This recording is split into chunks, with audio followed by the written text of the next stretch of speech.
Mr. Alimov and Ms. Hu, co-founders of the SCOLAR Network, Mr. Malik, founding curator of the SCOLAR Lahore Hub, representatives from other organizations, distinguished guests and viewers, ladies and gentlemen. Good afternoon, ni hao, and greetings of peace to you all.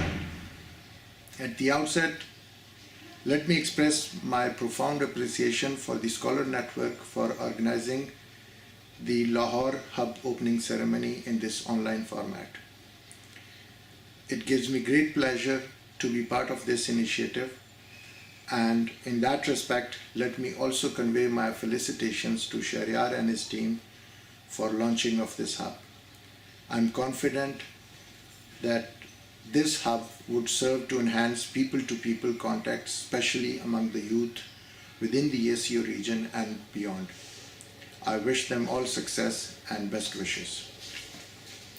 Friends, we are passing through extraordinary times. Since the past year, the COVID-19 pandemic has posed a grave challenge to communities and countries across the globe. Its colossal impact on our economies has put serious strain and pressure on our capacities to protect people from disease and hunger. On the other hand, the uncertainty in the current global order is a cause for concern. Peace and stability still remain elusive in many parts of the world. Geopolitical tensions are resurfacing.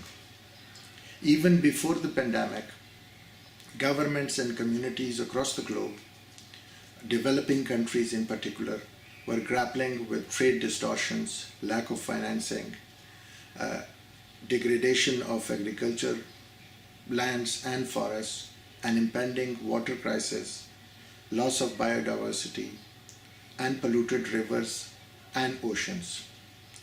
The virus has further aggravated these problems. Now the question remains, what should be done to address these challenges? Friends, we do not need to reinvent the wheel. The ways and means for promoting cooperation and avoiding confrontation have been there for the entire human history. What is perhaps lacking is our own commitment to those tried and tested methods. The way forward is more exchanges and more dialogues. And while dialogue cannot evaporate our differences, it can help us understand those differences, and in the process help us get rid of our unqualified and unsubstantiated perceptions. More importantly, it can open our eyes to newer ways of cooperation and collaboration. An important way of holding this dialogue is through people-to-people contact, especially among the youth of the region. In my view, it's the youth who are the most suitable to drive these people-to-people contacts. They are suitable because they are more open to exploring new approaches. They are most likely to not only understand our differences across national boundaries, but also to accept and appreciate them in time.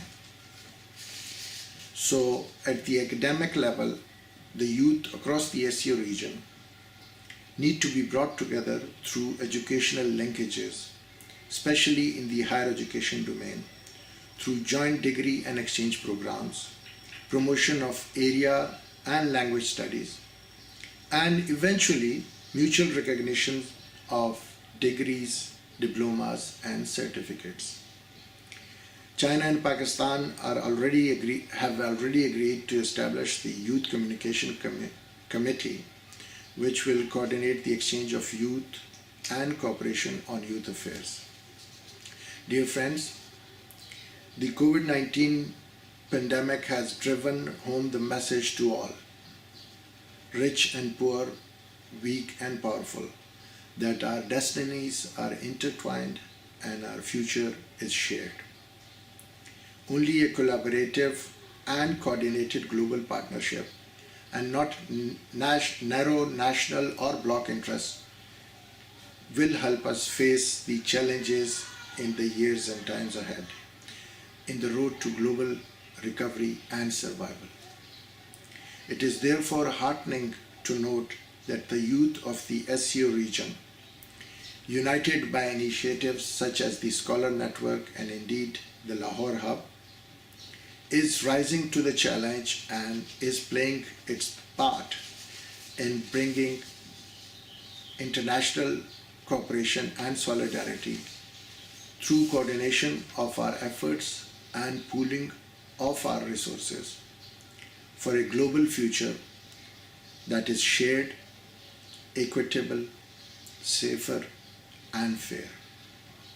Again, I wish all success to the Scholar Network and of course the Lahore Hub.